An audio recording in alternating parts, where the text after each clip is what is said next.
Welcome to the Tech Egg. Don't get scrambled. Enjoy the video. In this video, I will explain how to open your Infiniti Q50 key fob. First, locate the small release button on the side of the fob.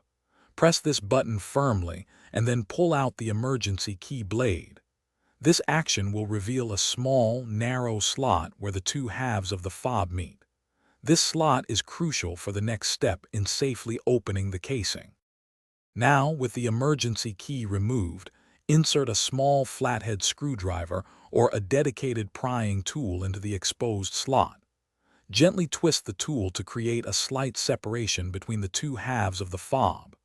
Carefully work your way around the entire seam, applying gentle pressure until the casing fully separates. Take your time to avoid damaging the plastic. Once the fob is open, you will see the battery. Before removing it, carefully note its orientation, specifically which side is facing up.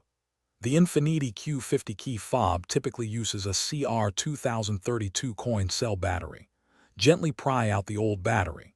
Then, insert a new CR2032 battery, ensuring the positive side, usually marked with a plus sign, is facing in the correct direction, typically upwards. To reassemble, carefully align the two halves of the key fob casing. Press them firmly together along the edges until you hear and feel them snap securely into place. Ensure there are no gaps.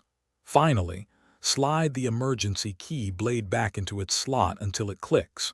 Test all the key fob's functions, like locking and unlocking, to confirm everything is working correctly. Thanks for watching. Consider subscribing if I helped unscramble your problems.